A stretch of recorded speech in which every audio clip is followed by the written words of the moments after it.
హైదరాబాద్ మలక్పేట్ కాల్పుల కేసును పోలీసులు ఛేదించారు. కాల్పులు జరిపినటువంటి 5గురిని అరెస్ట్ చేశారు పోలీసులు. సిపిఐ నేత చందు నాయక్ ను కాల్చి చంపారు నిందితులు. అయితే వివాహితర సంబంధమే ఈ హత్యకు కారణమని అనుమానిస్తున్నారు. అలాగే ఖాళీ జాగాలో గుడిసెలు కట్టడం కూడా ఈ మర్డర్ కు కారణంగా చెప్తున్నారు. బీహార్ నుంచి తుపాకులు తెచ్చి చందు నాయక్ ను హత్య చేశారు ప్రత్యర్థులు. శాలివాహన పార్క్ లో వాకింగ్ చేసి బయటకు వస్తుండగా కాల్పులు జరిపారు ప్రత్యర్థులు.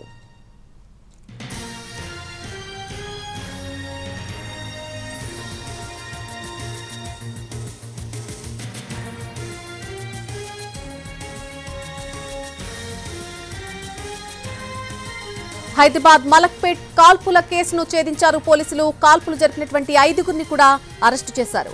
సిపిఐ నేత చందు నాయక్ ను కాల్చి చంపారు నిందితులు.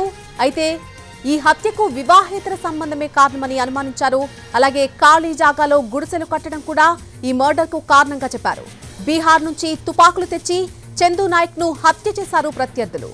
శాలివాహన పార్క్ లో వాకింగ్ చేసి బయటకు వస్తున్న ఆ సమయంలోనే కాల్పులు జరిపారు ప్రత్యర్థులు.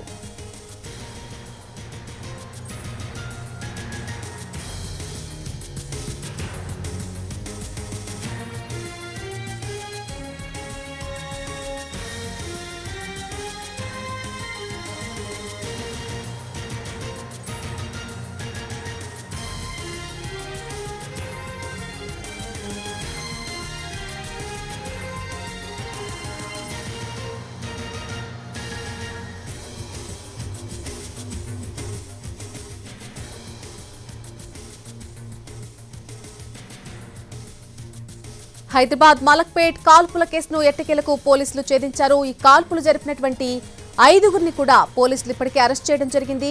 సిపిఐ నేత చందు నాయక్ ను కొద్ది రోజుల క్రితం కాల్చి చంపేశారు కొంతమంది నిందితులు. అయితే ఈ హత్యకు 2 కారణాలుగా చెప్తున్నారు. ఒకటి వివాహేతర సంబంధం కారణమైతే మరొకటి ఖాళీ జాగాలో గుడిసెలు కట్టడం అంశానికి సంబంధించి కూడా ఈ మర్డర్ కు దారితీసినట్టుగా చెప్తున్నారు. బీహార్ నుంచి తుపాకులు తెప్పించి ఈ చందు నాయక్ ను హత్య చేశారు ప్రత్యర్థులు. ఆయన వాకింగ్ చేసి బయటకు వస్తుండగా ఆ సమయంలోనే ప్రత్యర్థులు ఆయనపై ఒక్కసారిగా కాల్పులు జరిపారు. మొత్తంగా 12 రౌండ్లు కాల్పులు జరిపినట్టుగా తెలుస్తోంది. ఈ నేపథ్యంలో చందు నాయక్ అక్కడికక్కడే కుప్పకూలిపోయాడు.